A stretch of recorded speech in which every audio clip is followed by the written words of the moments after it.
And welcome again to Cottage Talk. I am Russ Goldman. This is our preview of the upcoming replay, the FA Cup replay versus Sunderland versus Fulham at the Stadium of Light. This is the replay, and we're going to be talking about it in this episode for the next 15 to 20 minutes.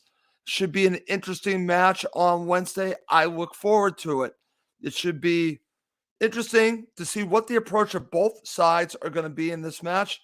Let's just start off by saying I've gained a lot of respect for Sunderland. They deserve to be where they are with a chance to move on in the FA Cup. So do Fulham. And we'll talk about that in this upcoming episode. Before I move on, just want to mention, as always, please do subscribe on YouTube and Apple Podcasts. It does help other Fulham supporters find us. Want to mention, as always, now, if you do listen on Apple Podcasts, please do give us a review, give us a rating. It will help other Fulham supporters find us. Would really appreciate that. We continue to do a show as often as possible. I am just want to prove the fact that you can talk about Fulham each and every day. I might not be able to do it every day, but I'm trying to do it each and every day. I'm happy to be on here once again to do a quick show for you. So let's not waste any time. Let's get to it. Let's get to our quick preview of this match. We have to start here before we talk about Sunderland, and I do want to talk about Sunderland and give them the credit that they really deserve heading into this FA Cup match. I want to talk about Marco Silva because he has a touchline ban for this match, and this does it change much? Well, I'm going to share what Marco Silva stated on the Fulham website, and this is on the Fulham Twitter account. This is from Marco Silva about the ban. Quote, "It will be strange, not something natural, not something normal. Even though it's not good for me, for the players, it will be the same. They will be ready." And I truly believe they will be ready. He might not be there, but you still have the second in command, Luis Boamorte. The game plan will be there. The players know what they need to do. So I don't think much is going to change the fact that Marco Silva is not going to be on the touchline. But it is a story, so I guess we should talk about it. But beyond that, I don't expect this to have really much of an impact on this match on Wednesday. But he won't be there, and it's too bad. But you know what? I do like the fiery side of Marco. And also, I think it also shows in his players. His persona, I think, has been taken on by his players. Listen, Fulham are an aggressive side. They get a lot of yellow cards. And I think that comes to the approach of Marco Silva and his personality.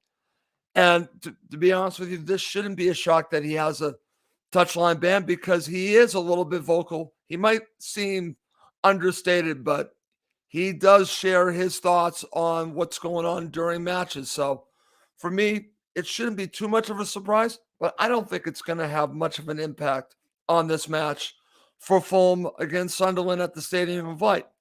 So let's start here as we talk about Sunderland. And as I started the show, huge respect for Sunderland. They've been through a lot these last several years.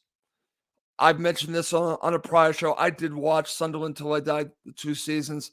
And I just felt for everyone at the club. I felt for all the supporters. It was difficult to watch because it was literally like watching a slow train wreck, and it was just terrible. But the fact that they're now coming out the other side is actually a very good story. So I wish them only the best moving forward. They have a very good manager in Tony Mowbray. Excellent manager, I think, in Tony Mowbray. They've got some really good young talent, and they have some players that are looking for basically probably something to prove. Patrick Roberts being one of them.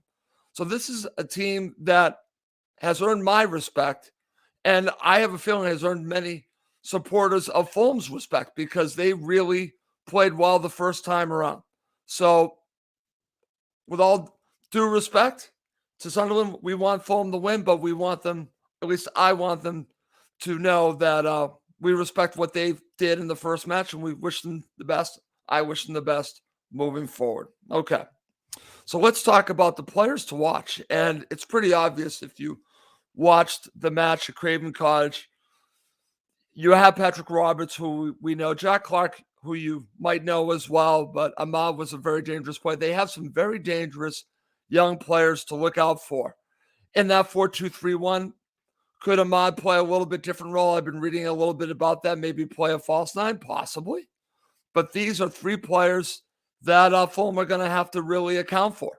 They really are, because I think that they can cause Fulham some problems. I thought they did in the first matchup. So I hope Marco and Boa have taken into consideration these three players when you look forward to this upcoming match, because these are the three players I'd be looking at. They have a lot of young talent, and that's what's encouraging if you're a Sunderland supporter, that the future's bright and you have some players to build around. Okay, so now let's talk about Tony Mowbray. And as I mentioned before, I'm going to ask a question. Does Tony Mowbray have the edge with Marco Silva's band? And I'm here to tell you he doesn't. I think Tony Mowbray is a very good manager and will have his team prepared to play against Fulham. And it sounds like, based on what I've been reading, he respects who Fulham are and doesn't take really too much stock into the fact that they've lost a few matches or they just had a draw against Chelsea. He knows how good Fulham are. And Mowbray knows that even from last season. So he's got my respect, but I will say this. I don't think that Silva not being there is going to cause too much of a difference. I still tactically give the advantage to Silva. He'll have his team ready to go. I think it'll be two teams that will set up with a 4-2-3-1. But the question will be, what will be the approach by both sides? Because both sides have big matches coming up on the weekend and then moving forward. So will they go for it? And I'm here to tell you that I really hope both sides go for it. I want a cup run. I'm going to say it right now. But I want a cup run, but I don't want the league to be in jeopardy with a cup run. And I'll explain that when I talk about my starting 11. I think Fulham should put out a very strong side within reason. And you'll hear my reason when I do get to that.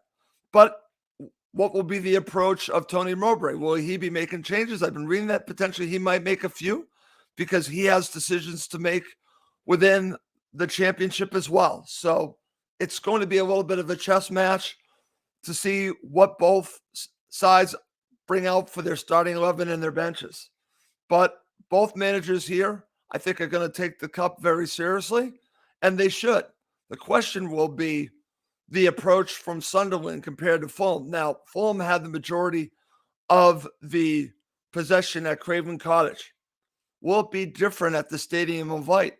It might be. It might be a little bit different. But if it is, if Sunderland have more of the ball, I know this might sound strange to the Sunderland supporters, but that might actually work into the advantage of Fulham, because Fulham are an extremely great counterattacking side. So if Sunderland have the ball more than they did the first time around, I say advantage to Fulham, because I know Fulham will just wait for their opportunities. I still think Fulham will have the majority of the ball, but if it is leaned even or in the favor of Sunderland, I think that might be a little bit of an advantage to Fulham to beat Sunderland on the counter, but we'll see who has more of the possession of the ball. It'll be an interesting situation. I do expect Fulham to still have the majority of it, but if it's different because Sunderland are home and they have more in themselves to carry more of the ball, things could be a little bit different. So it'll be an interesting to see how both sides approach this game, especially Sunderland. Will they try to take it to Fulham, or will they sit back? They're at home. It'll be interesting to see how this all plays out. If they take it to Fulham, I think that works in Fulham's favor. So that goes to what should be the approach of Fulham for this match. And I'm going to say the approach for Fulham should be to take it to Sunderland if that is the way the match is going. And again, they're the Premier League side. They should take it to Fulham. They should be aggressive. They are an aggressive side, and they should really just be putting the pressure on. They should be pressing. They should be doing what they do. Marco Silva knows only one way, and that's to go right at you. So I hope that's what we see in this match. And they need to get that early goal. As we see with Fulham, when they don't get the early goal, it's not that they struggle. It's just that it might take them a little bit to get that equalizer. So for me, major key in this match is going to be who gets the early goal. First match, it was Sunderland. And what's interesting about this, Fulham need to be switched on at all times because one mistake, as we saw in the first match, Sunderland will take advantage of it. They don't have any fear of Fulham, and that has earned my respect. But I'll say the same thing. Fulham have no fear of Sunderland by the way that they play under Marco Silva. So you're going to have two teams playing with no fear, which should make for a very entertaining match if you're asking me. So, and that leads to how does Fulham win this match? And like I said, it really is about getting that early goal, taking it to Sunderland. If you are having less of the ball, beating them on the counter, but I think that the onus is going to be to Fulham to win this match, and they're going to have to, I believe, in the end, take it to Sunderland to win. So that's what I'm thinking. Okay, coming up next, I'm going to share my starting 11 and then also my prediction for the match. Okay, so here is my starting 11. And I'm not sure if this is going to be Marco's starting 11, but this is what I would do. I would go with Rodak as your goalkeeper. I'm going to go with Kenny Tete. I'm going to say, let's go with Kenny Tete as your right back. I'm going to go with Tosin and Diop.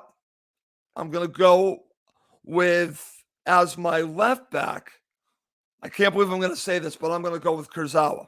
I'm going to give him another chance. I'm going to go with Kurzawa. So there's a part of me that wants to say Anthony Robinson, but I think you do need to rest a few players for the Premier League match. So I'm saying Anthony Robinson on the bench. In the middle, this is interesting because I'm going to go with what Marco did the last time. I'm going to go with Paulinho, Kearney, and Pereira. I'm going to rest Harrison Reed. On the left, I'm going with Manor Solomon. On the right, I'm going with Harry Wilson.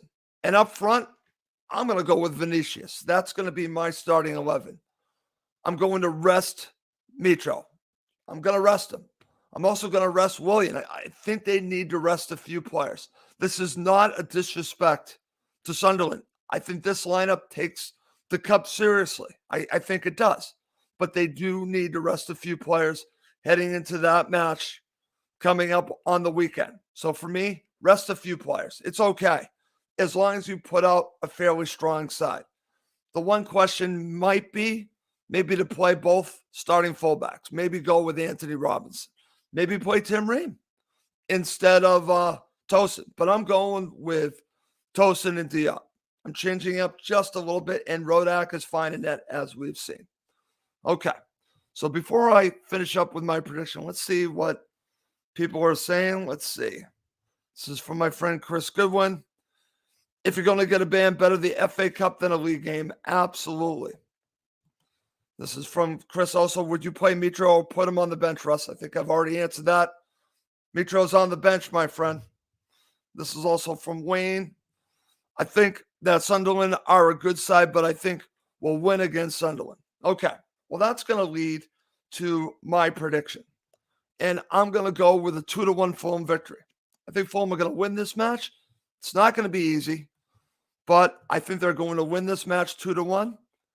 But I think that Fulham are going to know that they really had to work for it to get all 3 points. Listen to me. To get the victory. They're going to have to work at it. And that's the bottom line. Because Sunderland have a very good manager with some, I think, very good players in the championship. And they're building something. They deserve our respect. That's just my opinion. I think Sunderland deserve our respect. But I'm going with a 2-1 Fulham victory. That's what I'm going at. That's how I feel about this match. Okay. So let's see what else we got for predictions. This is from Wayne. He's going 3-1 to Fulham. Come on, Fulham.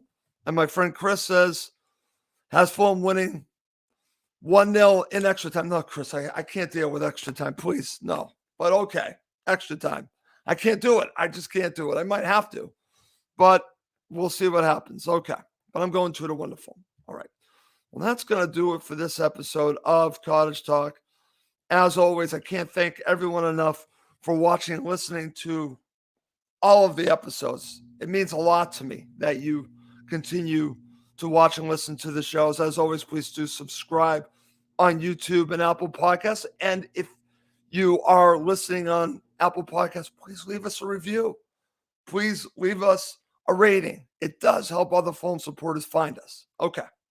Well, that's going to do it for this quick episode of Cottage Talk. My name is Russ Goldman. Thank you as always for watching and listening to Cottage Talk, now part of the Talk Sport Fan Network.